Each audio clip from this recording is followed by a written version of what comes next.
Hi everyone! Welcome back to our channel at welcome back din dito sa ating Modern Asian Bungalow Smart Home. To see the full video, you can check video number 83. So yun po ang ating full house tour. But for today, or for tonight, ay papakita namin sa inyo ang smart feature dahil last time hindi pa siya na-connect sa internet. Wala pa siyang smart feature during that time. Kaya ipapakita natin lahat yan ngayon. Mag-umpisa tayo pagpasok ninyo or pag magdo-doorbell pa lang kayo sa ating gate. So sa ating service gate, you will find there a doorbell with camera. That doorbell ay nakalink sa ating Echo Show or the Echo panel pala doon sa may bandang dining area, which we will show you pagpasok natin. I think we have our videos there. Kapag doorbell mo, kita yung video, and then mayroon din siyang microphone.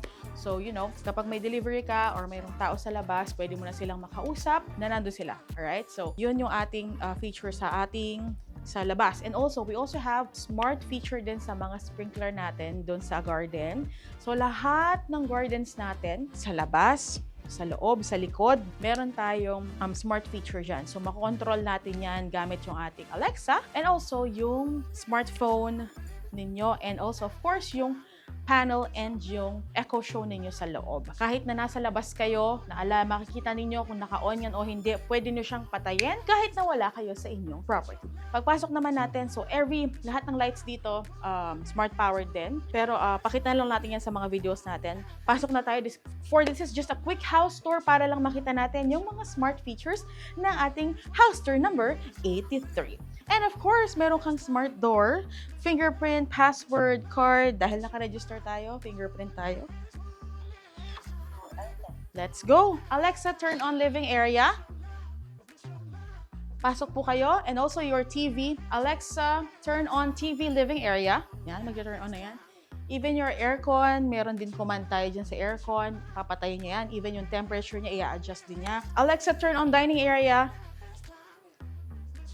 There you go. You also have, of course, your kitchen. Alexa, turn on kitchen.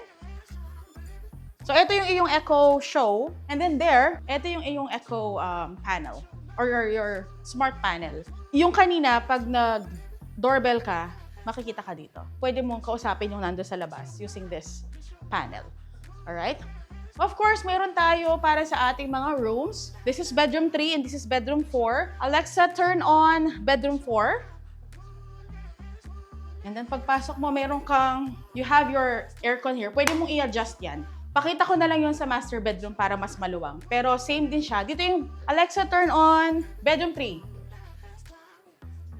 So you're here, bedroom 3. Ito yung bathroom. Ay, ito pala. So, smart home din to. Kasi rini-register sila per room. Ito hindi pa siya na-register. So, more on the bedrooms, bathroom, ayan. And then, if you can see this, so this goes to palabas. So, lahat ng doors natin na papasok at palabas ng bahay or ng property, meron tayong sensor, that one. So, pag binuksan mo to, makikita mo doon sa panel natin that your panel, your mobile device, meron kang app niya, na bumukas yung isang door. So, that one shows this is your kitchen door, and then sasara natin siya. Yan. Ang mga sensor na yan din ay security. So, meron siyang security sensor. So, kapag in-on mo yung security sensor na yon, mag-a-alarm yung buong maririnig sa buong street na to, or maybe you can adjust the volume So, maririnig talaga siya kapag may in-on mo yung security alarm. Kapag nabuksan yung mga doors going to your property. Pasok tayo dito sa ating bedroom or your master bedroom para mas makakita na lang ninyo lahat. Alexa, turn on master bedroom. Right? So, last house tour natin, guys, wala pang door yung ating walk-in closet. So, you have your full body mirror na sliding door din. Ayan, yan yung mga hindi natin napakita last time. So, akyat tayo dito sa ating master bedroom. Eto. Since this goes outside, meron kang door dyan. So, meron ka ring security alarm dito. So, kapag ito bumukas, I think nakuhanan to kanina. Pag bumukas yan, you can see sa video natin ngayon na lalabas yan sa ating application on even your panel. There. Okay. I want to show you yung sa aircon.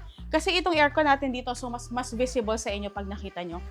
You can adjust your temperature using voice command. So, for example, yan, our aircon right now, ang temperature niya ay 20. But right now kasi pala, yung settings natin, Fahrenheit siya. So, when you say your temperature, you have to say degrees Celsius muna.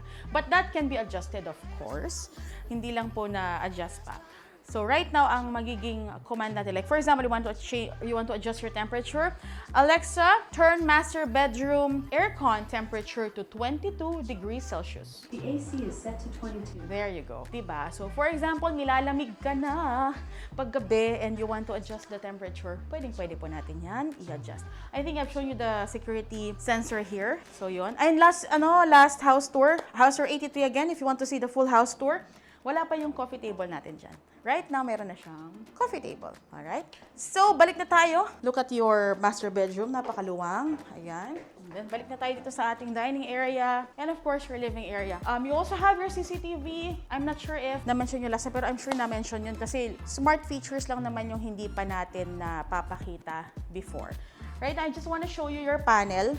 Ayan, there. So, you have your aircon bedroom 3. Lahat ng aircons natin, meron tayong voice command. Pwede nyo silang lahat palitan ng temperature using your voice command. Pwede din naman yung mga shortcuts because some pwede mong patayin lahat. Like kung gusto mong umalis ng bahay, paglabas mo, just turn off lahat ng ilaw para minsanan na lang. But then of course, kung meron man na hindi napatay, makikita mo naman yun sa iyong application. Alright? So there you go. Yun lang naman, quick house tour lang para sa mga smart feature ng ating house tour number 83. Alexa, turn off kitchen. Alexa, turn off living area.